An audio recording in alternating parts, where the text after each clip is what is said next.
DB হারুনের কয় number? আমারে 3 নাম্বার স্ত্রী বানাইছে। শেখ হাসিনা ডাইরেক্ট ফোন দিছে আপনাকে 24 ঘন্টার ভিতরে অ্যারেস্ট করাতে।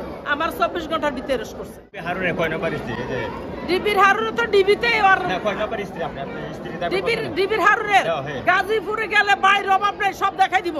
আমার লগে চলে। কয় নাম্বার স্ত্রী আপনি তো বলছেন? আমারে 3 নাম্বার স্ত্রী বানাইছে। 3 নাম্বার স্ত্রী বানাইছে? আমার বানাইছে সাংবাদিকে। আমি কইছি আমি চোর ডাকাতের বউ হইতে চাই না। কেন আমি তুমি চোরের বউ হইতে যাব? আমার ছেলেরা পুলিশে ভর্তি করাবার নিছি। কইছে যে ওর মা বিএমপি করে, ওর বাবা পুলিশ বিএমপির।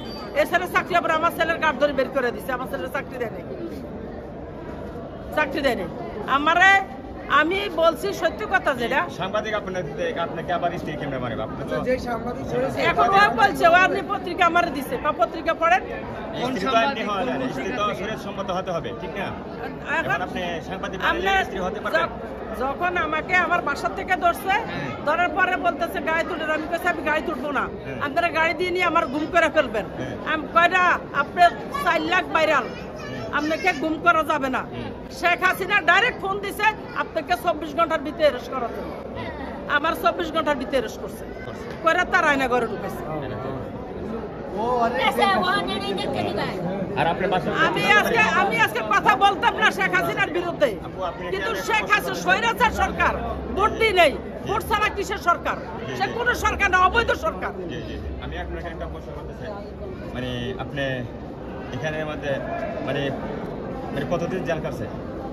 আমি 4 মাস জেল কাটছি। আপনার সঙ্গে কারা কারা ছিল কি মনে করেন? আমার তখন আমাদের হিন্দু দাদা ছিল, আমানুল্লাহ আমান ছিল, এগোরে ধরছে ছেলে মানুষ, এগোরে ধরছে। আর আমার ধরছে সুলতানা আপা, আমি, আমাদের যে পারবিন আপা, পারবিন, আমাদের একসাথে ধরছে সব ধরে আমাদের ডাইরেক্ট আমাদেরকে একদম কাশিমপুর জেলখানা পাঠা দিচ্ছে। আর কি নির্যাতন যে আমাদেরকে করছে, ওই যে আপনার লিক আছে না, ওই যে বেয়াদব মহিলা একটা ছিল না আপনার, ওর নাম হলো আপনার কি, ওই ভিতরে নির্যাতন করতো আমার করে এই মহিলার নাম। না না না, এই মহিলার বাড়ি এরও আপনার নসন্দি পাপিয়া। এই পাপিয়া আমাদেরকে অনেক নির্যাতন করছে। নির্যাতন করে ওখানে মহিলারা মাইরে ফেলছে একটা মহিলারে। নির্যাতন করে আপনার মচ্ছের পানি দিয়া চোখের ভিতরে ইয়ার ভিতরে ডাইলা মহিলাটা নির্যাতন করছে।